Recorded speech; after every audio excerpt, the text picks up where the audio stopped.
Jeffrey Epstein started his targeted grooming and manipulation of me as a child when I was in New York City for a school trip.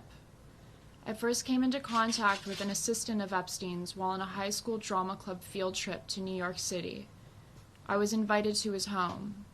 There, his assistant took a photo of me and then later reached out to me inviting me to Epstein's ranch. I only knew Jeffrey Epstein for 5 days. During a trip to Zorro Ranch, his massive compound surrounded by government land in the New Mexico desert.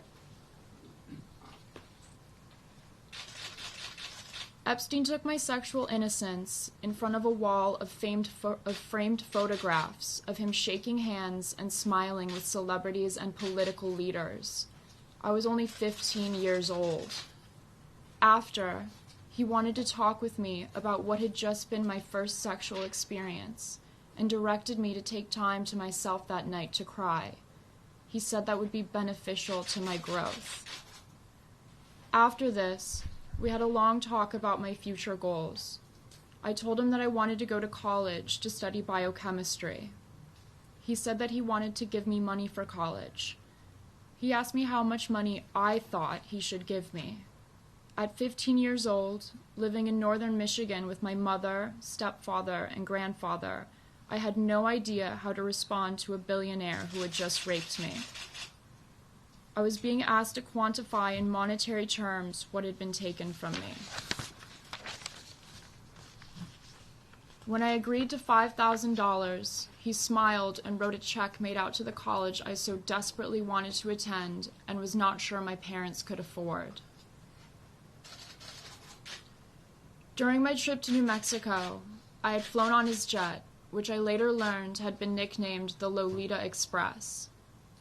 While he was giving me a tour of the bedroom, he told me to get down and feel the carpeted floors of the room.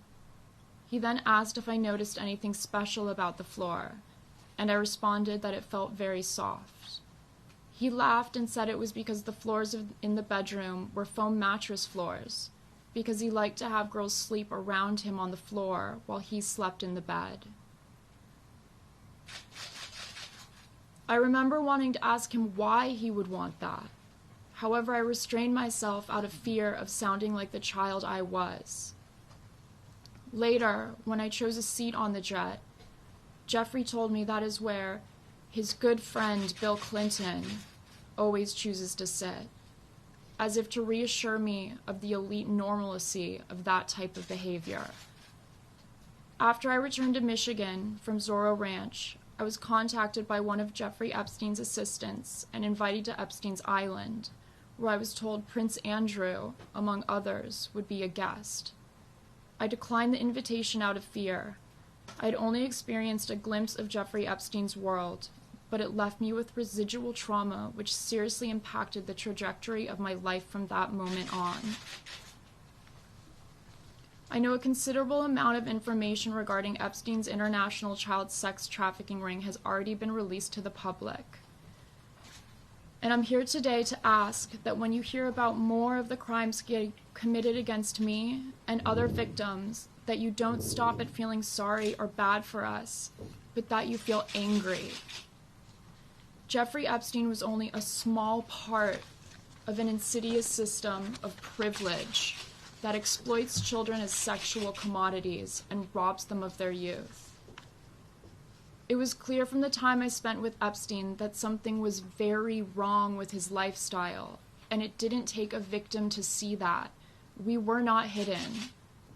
It is upsetting to me to think that anyone who was closely associated with Jeffrey Epstein might argue that they didn't suspect that he might have been sexually abusing children.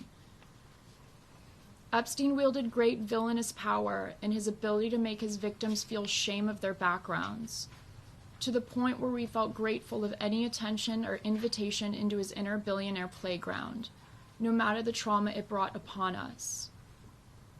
I left Zorro Ranch with a deep sense of shame, not just the shame of him having sexually abused me, but the shame of knowing that I had somehow been duped.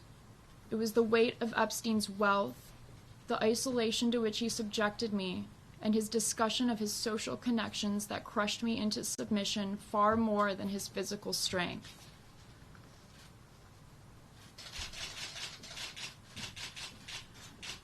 I'm here today to clarify my position in a corrupt system that I have not trusted to punish its own. My hope is that this case and the resulting public discourse will help me to take back some of the power and self-esteem I lost as a victim of Jeffrey Epstein's crimes. For the past 16 years, I have felt isolated in my experience, and the lack of consequences for Epstein's actions has left me feeling as though there is no justice for me here. This case has brought me hope that there are people who are able and willing to assist us in our efforts to heal. I am grateful for the help I have received, the opportunity to speak, and the fact that this is not over.